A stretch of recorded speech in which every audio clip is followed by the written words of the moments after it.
Okay, welcome to our first live lecture in business communications. I'm really excited. I'm looking forward to our discussion today, and we're going to be talking about Chapter 1 and parts of Chapter 2 today. So let's jump in and make sure that you're taking good notes throughout the presentation. And for those of you who haven't had the opportunity to attend the live lecture as we're doing it, please remember to upload your summaries by this Saturday night. Okay, so I'm Instructor Dan. Welcome to Business Communications, and here we go. So Chapter 1 is called Establishing a Framework for Business Communications. How awesome is that?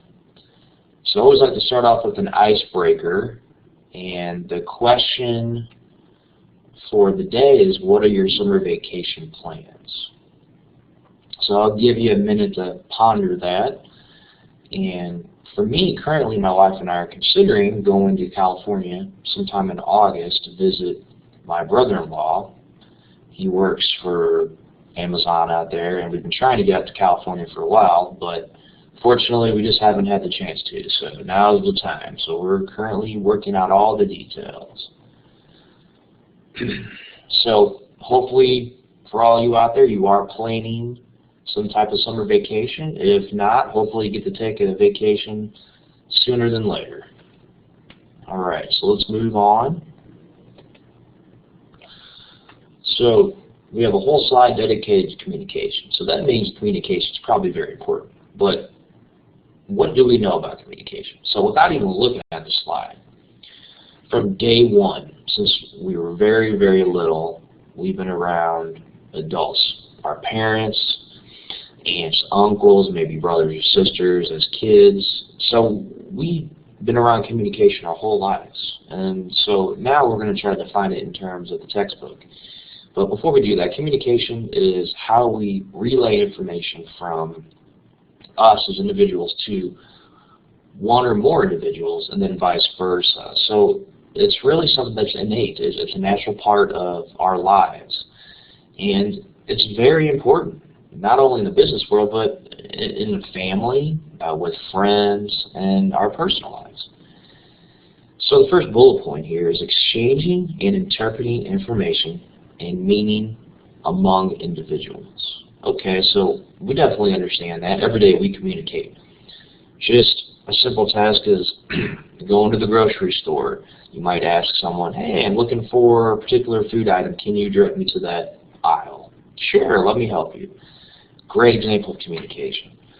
And so this occurs through a system of symbols, signs, and behavior. So there's going to be nonverbal, verbal communications, and sometimes what's called meta-communication. It doesn't require anything. It's really existential. You just kind of know what a certain meaning is. Maybe with a wink of an eye, you can interpret that.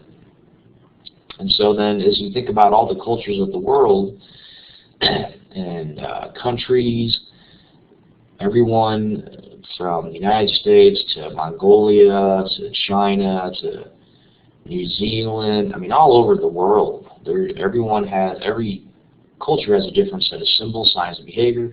Some cultures speak the English language as their first language. Some other nationalities know English as a second language. So because we predominantly speak English in our class, and for instance my wife is able to speak, she's bilingual, she speaks Spanish and English, we're going to stick with English because I barely can remember my Spanish from high school days. So just keep that in mind. So then the purpose of communication. We never might really think about this, but the purpose is to inform, persuade, and entertain sometimes. So we do have comedians that like to entertain us. We do like to tell jokes for recreation. But for the most part, communication is to inform, to be informed, to persuade, and to be persuaded. And so when we think about the workplace now, which this chapter is dedicated to, communication is highly valued for the reason being that in order to work in a professional environment, to work with team members, to accomplish our daily tasks that's required of us in our particular roles and jobs, we have to be able to communicate. And we're going to see that that comes in many forms, electronic. Right now we're essentially communicating over electronic media. You know, you could work from home someday. You could be a telecommuter, or you could have a teleconference meetings, such as we're doing right now. You could talk on the phone, you could send an email, you could send a quick handwritten note. The possibilities are really endless. I mean, even though we live in the 21st century, just the face-to-face communication is still so important, even though we have all this technology. And so, again, the communication holds a greater position in the workplace. So the transactional process model of communication. And so, if you have your textbook handy, on page 3, there's also a great explanation of this. Here we have in pictorial form. And so this essentially is a model that tells us what happens from the basic foundational communication points. And so right now, as I speak, I am a sender, and I am conveying a message to you about this model. And then everyone that is watching this video is a receiver. And so then, as you receive it and you internalize it, you can give feedback. You can discuss what I'm discussing because I have sent you the message. So then you return the message back to me. So if you're able to see me, or if you can type in the text box to the left of our screen here, you're sending the message back to me. And so then it's a two-way street. It's a continuous flow. As long as there's a message being conveyed, it's never going to stop. And so then, again, both the sender and the receiver give and receive feedback. And so there's a quote here in the book that says, "Abilities in writing and speaking are major determinants of career success." And the reason why that is, I'll give you an example. I know a few gentlemen, 2 of them are retired. One is still working in the workforce. They're older. They're in their late 50s, early 60s, and they all have worked at one time or another in the engineering field as engineers. And even though they had great problem-solving abilities, and they could take Excel projects, design projects, and they were just fantastic with it, at times throughout their careers, they lacked the communication skills. And so that's why there's groups such as Toastmasters that really emphasizes communicating, the oral and written word, being able to get in front of a group and to take a topic and to speak coherently and concisely about it, and to relay that message to everyone. And a lot of times, the reason why I want to discuss engineers is because engineers are really problem solvers, and they may sometimes not necessarily know how to communicate it, but they can design and they can do all the tasks that's required of them. And so some engineers may or may not feel that they've moved up the corporate ladder because of that. And that's why I wanted to talk about this example, because if you can communicate, that's half the battle right there. But if you can't communicate and you have good skills but you don't use them as an advantage, that could be just the same as someone who doesn't know how to communicate at all. And so as you go through this class and your jobs and careers, and as you advance in your jobs, think about communication and how important it is, because that's just how the world runs. I mean, we have to be able to give and interpret messages simultaneously, as well as be patient, approachable, and respectful to everyone that comes our way. And so that's why I think this transactional process model is very important, because that's the basic bare bones sketch. I'm the sender, I'm sending you a message, you receive it, you internalize it, you give feedback, you send me another message, and then it comes back to me, and the cycle just continues. So then, ideal communication. So we know what ideal is, something that we think should occur.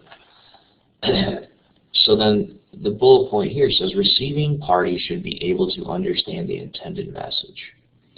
So thinking about the chart that we just saw, the receiver interprets the message from the sender.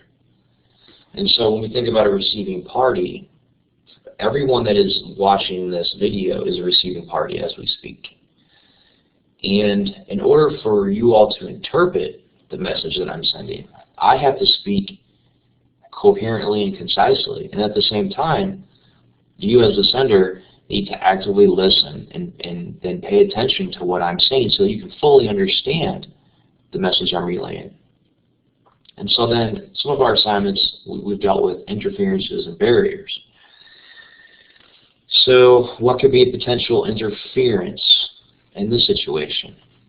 Maybe you're at work right now and you're on your break, your lunch break, and an assignment comes up or someone comes knocking on your cube door and they say, hey, can I have you work on this report? It's due in the next hour or two. Okay, well, you may not at that point fully understand the message that I'm giving you. So that's one potential interference.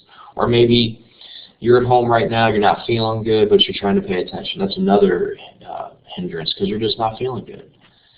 So overall, all communications are challenged. And then there's barriers. And then what would be an example of a barrier? So think about that for a second.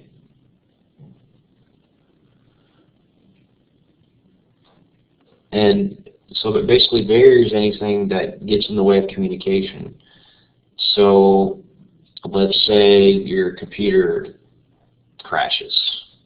You can't participate in this online chat experience because you just got barred essentially. You were denied access because you have to have a computer to participate online. And so think about face-to-face communications. What could be a barrier? So I'll let you think on that for a second. And so I think a great example would be, let's say we're using a high school example. There's different groups. You might have the athletes, you might have who are considered the popular students, you might have skaters, etc., band students, etc., etc. And so maybe you are in one group and you try to talk with another group. Well, maybe you feel like there's a social barrier there. There's a hierarchy. So that could potentially be something that would cause a face-to-face interaction not to necessarily take place. And then as we move on to communication throughout an organization, we need to define it as formal communication network or networks. And this is going to occur per the formal org chart. And so whether the organization you work for is highly matrixed, where you have different bosses that are reported to by the same employees, or maybe there's silos. Information for each department just doesn't get shared, it's contained, it's very hierarchical. And so no matter what organization you work in, and it doesn't matter which position or which company or which type of industry, I mean, there's always going to be what's considered formal communications. And so it occurs as the formal org chart and is dictated by the technical, political, and economic environments. Or essentially, when you think about the different job functions, if you have a CEO, then you might have directors, you might have upper-level managers, middle-level supervisors, and then the workers that work for all those folks. There might be a hierarchy with regards to if I have an issue or a question, who I can talk to off the bat. So let's say you're working in a sales organization, you're a sales representative, and you have a question about your numbers, your sales goals, or maybe your commission. Well, you probably want to go to your manager instead of going directly to the sales director or the vice president of sales, because that's just the way that the structure is, a hierarchical in our example, organization. And it could be a bit political. You're supposed to go through the chain of command first. Another great example would be our military. So if you're, let's say, a non-commissioned officer, let's say you're in the Marine Corps, you're a Lance Corporal, and you need to speak with someone about, let's say you want to take some leave. Well, you probably want to go to, and forgive me if I'm incorrect, maybe you want to go to like your first sergeant, someone that is a non-enlisted officer, before you go to, let's say, like a second or maybe even a captain, second lieutenant or captain. So you want to go to your through the proper channels of command first before you start skipping over. So that's something to keep in mind, because there is political ramifications that could come through that if you go over your initial commanding officer. So then we have informal communication networks. Develops as people interact within the formal system to accommodate their social and psychological needs. So, believe it or not, psychology does play a huge role in communications. And for all of you that have taken a psychology class at some point or another, I've taken it, so I've raised my hand. Psychology really is the study of, in my mind, to summarize, what makes humans do what they do and then why they do it. The study of what makes us tick, essentially. So if we apply that in the communication realm, we think about why certain people interact, why certain people don't act, the psychology behind it. And then another bullet point we have here is the grapevine. And so I think everyone knows what the grapevine is. It's communication that passes, could be considered gossip. It may not be, but it continues on as a message from person to person to person. And in the textbook, I know we have a short little topic about the grapevine. If you look at page 4, it says here, some scholars say more than 90% of the information in a face-to-face encounter may be sent non-verbally. But even in a cell phone conversation, silences and tone of voice may be interpreted in various ways. And so, when we think about the grapevine, for instance, it might be a short little snippet of information, but usually, for some reason or another, that message gets lost in translation. So, let's say a message is said, hey, the St. Louis Cardinals are going to win the World Series. And by the time that message gets transferred and processed through many, many individuals, it may come out that the Chicago Cubs are not going to win the World Series, for instance. So when you think about that, the office grapevine in particular carries informal messages. And when you think about that, just like how we're in a social setting, there are social hierarchies within the workplace. There will be some employees that are really good friends and some that just show up and work with the folks because they have to work with someone that sits next to them, for instance. And so this communication within the organization is going to have formal, it's going to have informal. So figure 1.2. So if you got your textbook handy, if you scroll to page 7, you're going to have this chart and all the information that explains this. So let's take a look at this. We have the flow of information within an organization. We have upward communication, we have downward communication, we have horizontal or lateral communication. So downward communication, it's the people at the higher levels in the organization that usually have the greater knowledge of the missions and goals than do people at the lower levels of the organization. So this would be like your CEOs, your directors, upper level management. And so within this downward communication section, both spoken and written messages tend to become larger as they move downward through organizational levels. So I wonder why that would be. Why would a message expand? Let's think about that for a second. What could cause these messages to expand? Could it be that there's more folks at lower levels than there are at upper levels. You know, you're only going to have one CEO, you're only going to have one president, and maybe you'll have vice presidents of certain organizations. But in the book it says here, the expansion results from attempts to prevent distortion and is more noticeable in written messages. So then spoken messages are subject to greater changes in meaning than our written messages. I wonder why that is too. This is because when a message is spoken, are we taking into account the facial expressions, the mannerisms of the individual relaying that information, whereas with an email or a text message, we just get the text only? But then the question has to be begged, what about if we read a text message and we read it the wrong way, and we can't see the individual's facial expressions and mannerisms, and we may take it the wrong way? So in both cases, I think that's where communication can be jumbled a little bit, because it seems we've all been there. We misread a text message or an email when really it didn't have the intention that we took it to have. So then let's look at upward communication. It's a type of communication that is generally a response to requests from supervisors.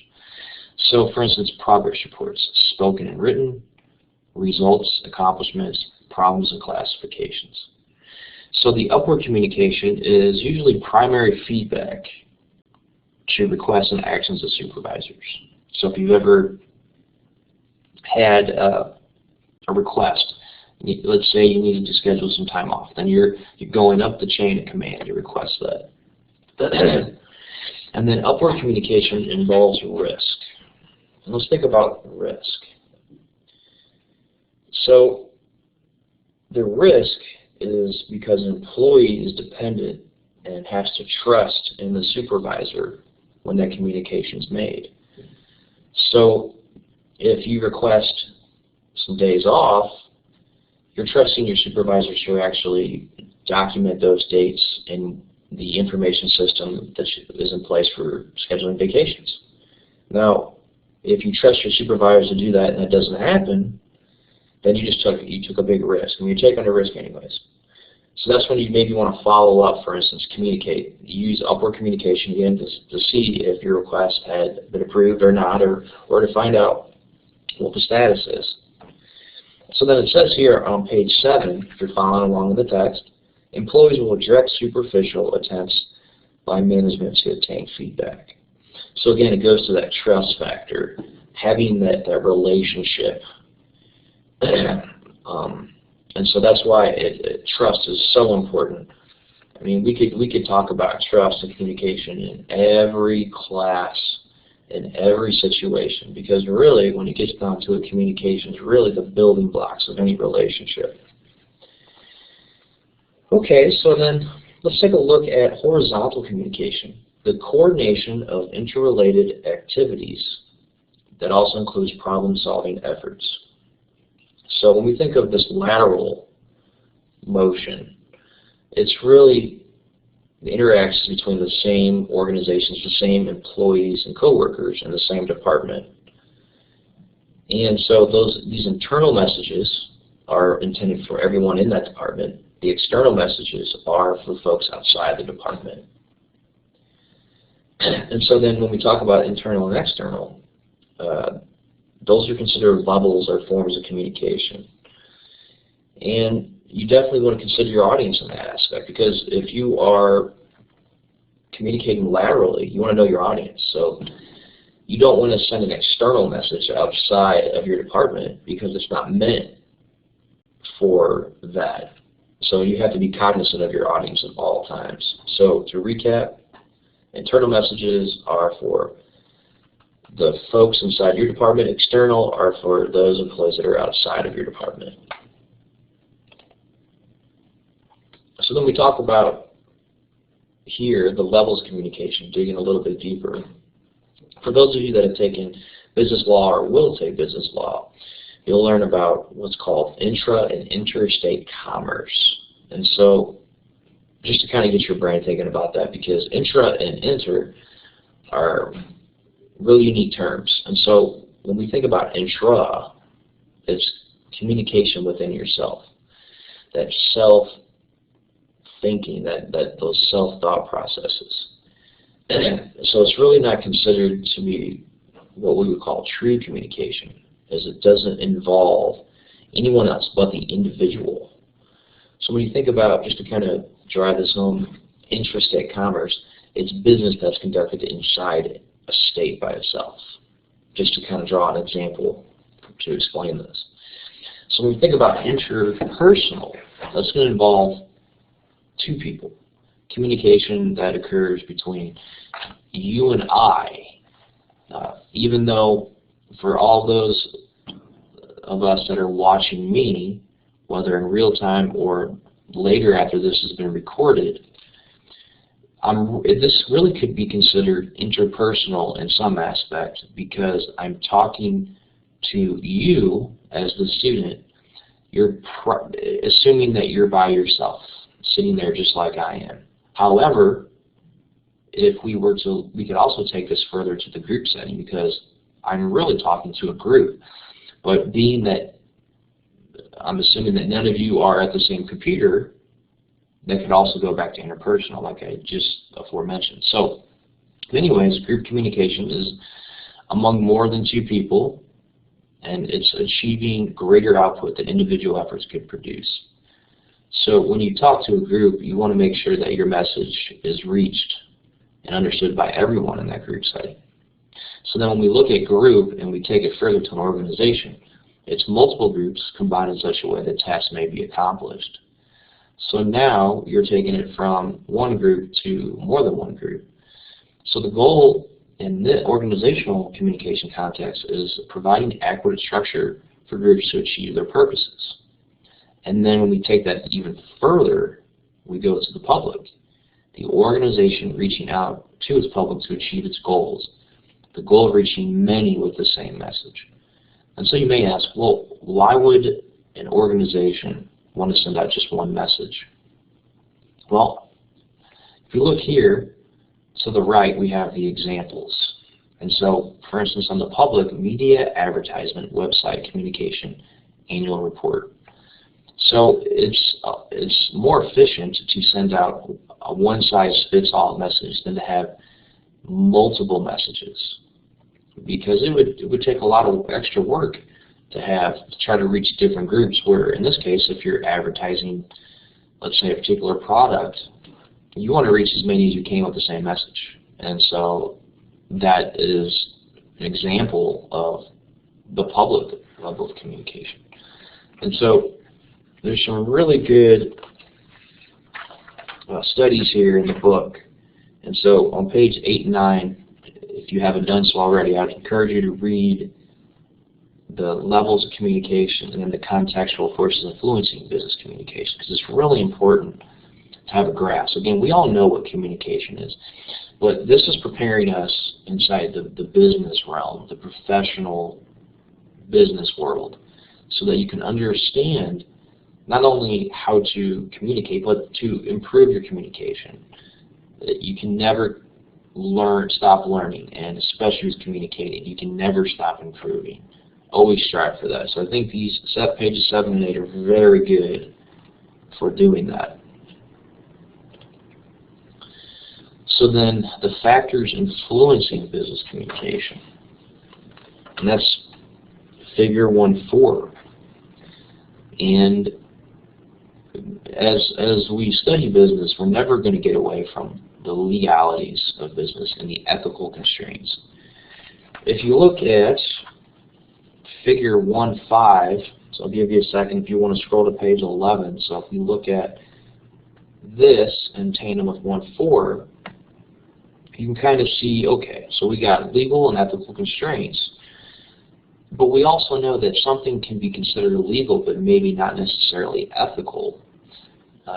Case in point was recently, and I forget the businessman's name, but this individual, I think he was fairly young, in his 30s, owned some type of chemical company, pharmaceutical company, and he chose to raise the rates for HIV and AIDS prescription drugs.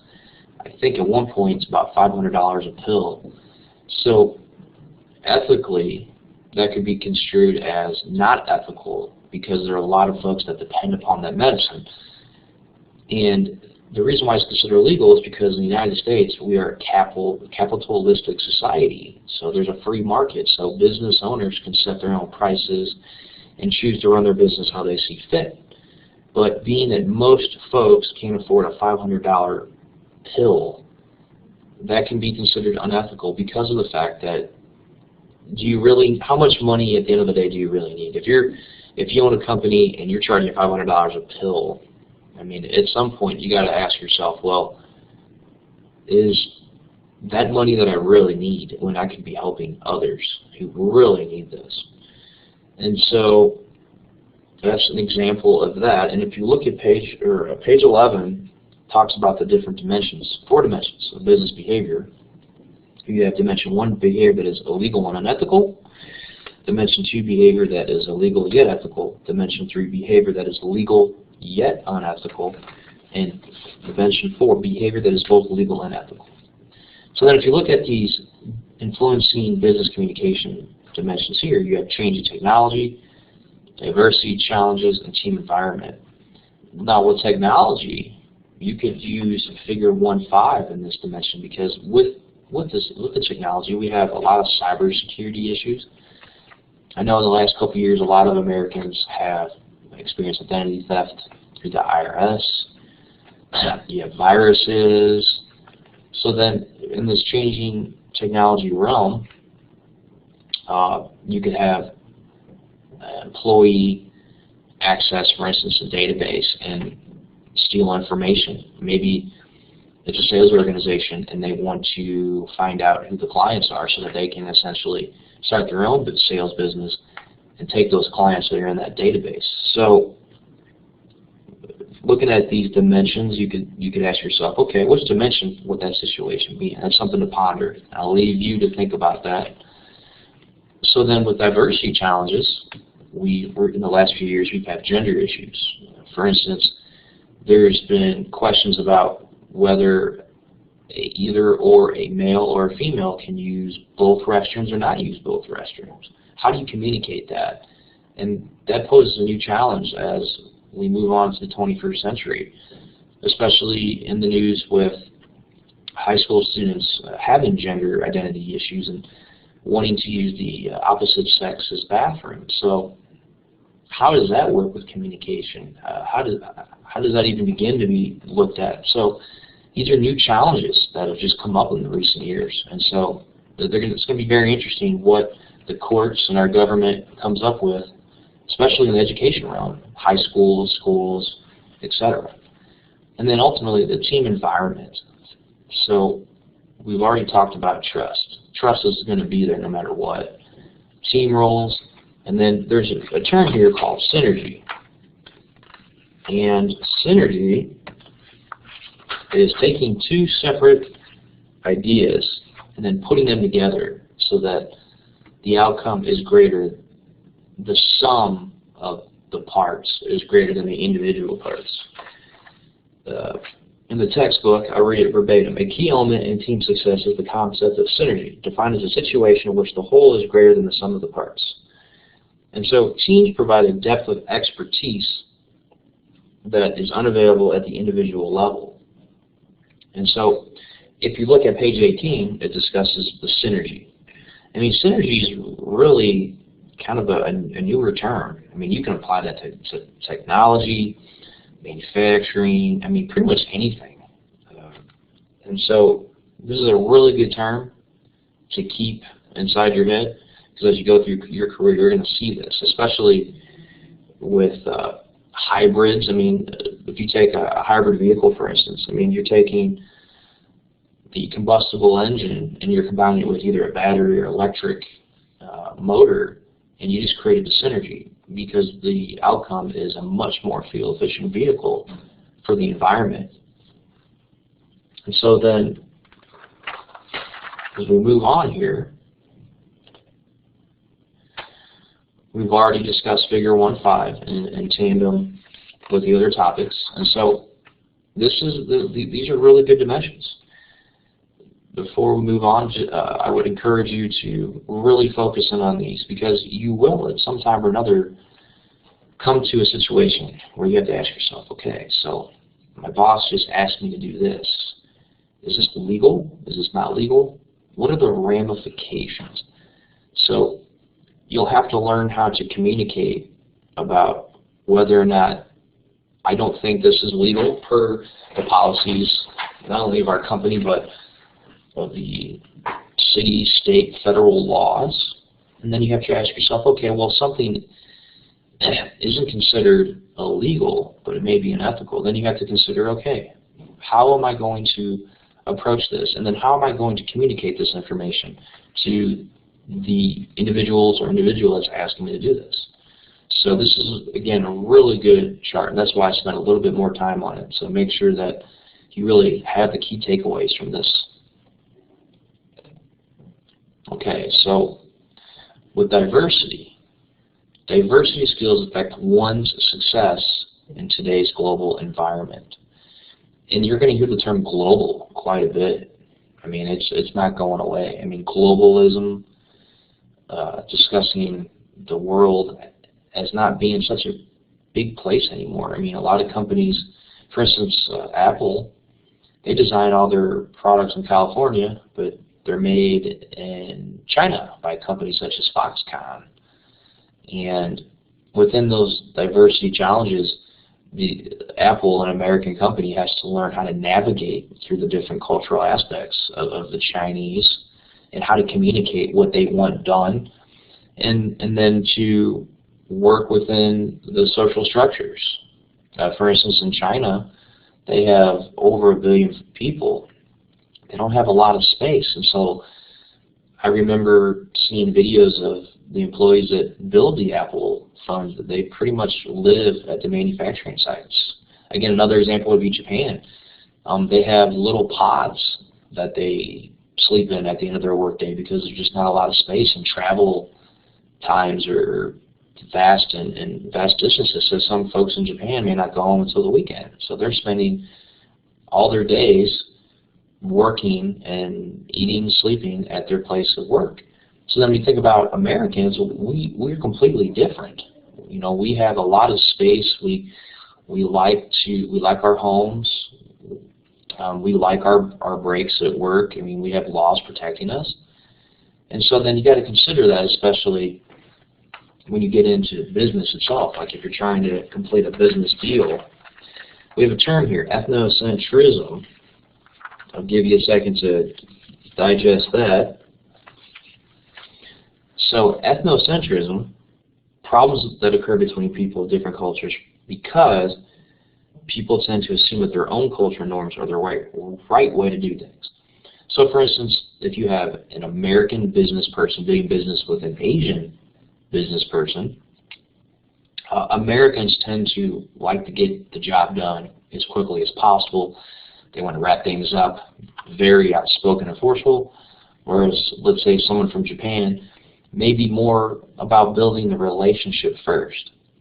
And so the American business person may see the Japanese business person smiling and nodding their head, but really the Japanese business person is not agreeing to terms and hasn't really even begun to start the business process because they're working on building that relationship first. We're Americans, we want to get the business done. We're serious. We got other things to tend to. We got to get this business deal done, go to the next one. Whereas other cultures may not necessarily, they want to build that relationship first. And in time, the time clock doesn't go as fast as the United States does. So we have stereotypes. Stereotypes is a common term. We've learned those since we were in high school. You know, there's different social classes. You got your popular people, you got your athletes, etc. So the book describes, we often form a mental picture of the main characteristics of another group, creating perform ideas of what people in this group are like. So again, that's a challenge because you can't assume that your mental picture inside your head about an individual is actually true. So you really want to try to avoid those and really take at face value who the individual or individuals are that you're communicating with and you may be doing business with. And again, we did talk about the interpretation of time. Not all cultures go as fast as Americans do, for instance. We're a time-based society. We got a deadline. Whereas some cultures don't do that. Americans, like I said earlier, we like our space. Other cultures don't. They want to be close to you. It's not uncommon in some cultures for businessmen to physically touch other businessmen. It's okay in some cultures to give a kiss on the cheek. Americans, we typically don't do that. Body language, Americans are typically taller people. We're typically more forceful than other cultures around the world. And then translation and limitations. I can speak to this for a fact that some words in Spanish don't translate into English. And my wife can speak both Spanish and English, and so there's times where I'll just say, hey, how do you say this in Spanish? And my wife will say, well, there may not be a direct linkage between the two languages, so you have to find a phrase that may make up for that word or words that doesn't translate correctly. Okay, so as we begin to wrap up our time here, I have a video on YouTube. It's called Top 5 Business Communication Secrets. It's about 5 minutes long, so I'm going to play this, and then we'll wrap up today's lecture.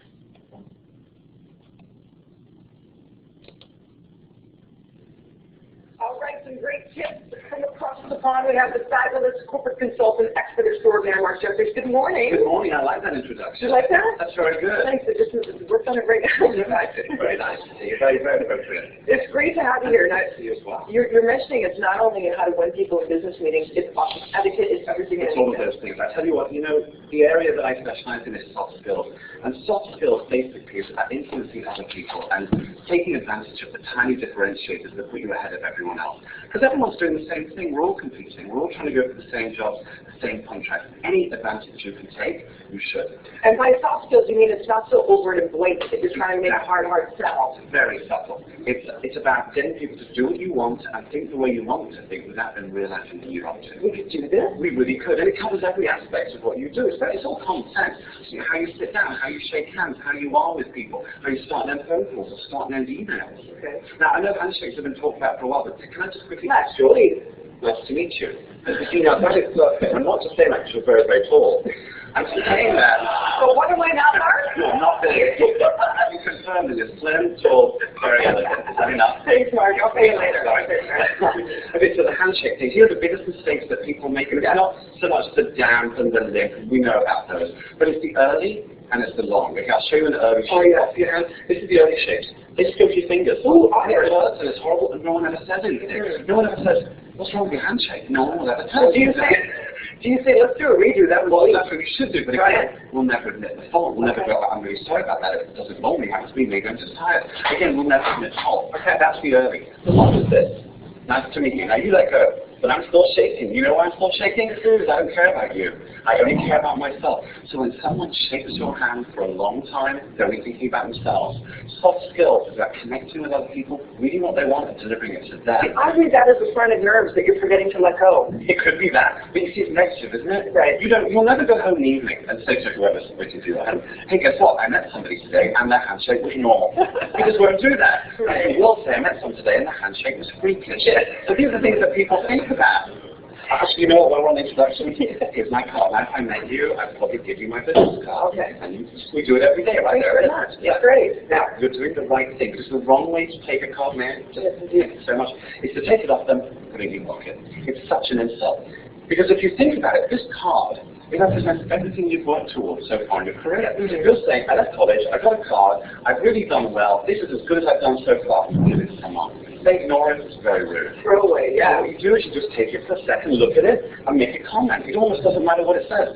Oh, you're from England. Oh, Vice President. Doesn't matter as long as you say something. You can write. Okay, thank you. Thank you very much. Oh, great color. Very nice. She's doing so well. And also, the other thing I've noticed, I know it's because you're in television and we're trained to do this whenever we're involved in media, you sit up with great poise. that a lot of people in the office, and especially meetings, will adopt the following pose. Do you mind if I Of course. use your chair with a slouch?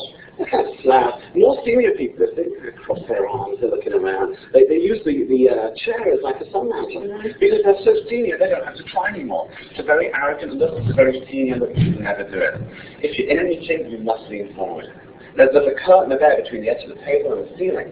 You go through that curtain there, you look interested. You could be the most bored person in the room, you look interested. And frankly, that's all. And it's interesting too, you say, what we perhaps may be doing wrong here is letting everybody face the window. Yeah, big distraction. And if, again, you're holding a meeting and you've got a lovely view like this, and your clients are there looking at you in the view, they're going, hey, a tram! Where's the goalie? How many trams look and let's watch them? That's how distracting it can be. Right. You know, on television it's funny because they're so elegant and glamorous, people are going to look at you. And I'll pay your gift for that. That's another Oh, shit, you broke by the end of the survey.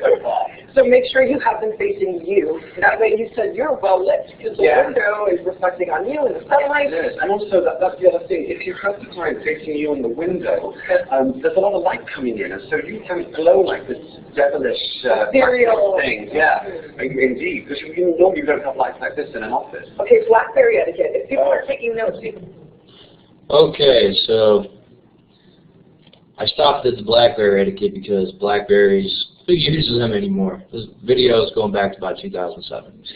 But good principles there. So I'm glad that we were able to get through everything that we were going to get through today. And as a reminder, you can always reach me. You can give me a call, step out of the office, and send me an email. So I hope you have a great day and enjoy the video. So we'll see you next time.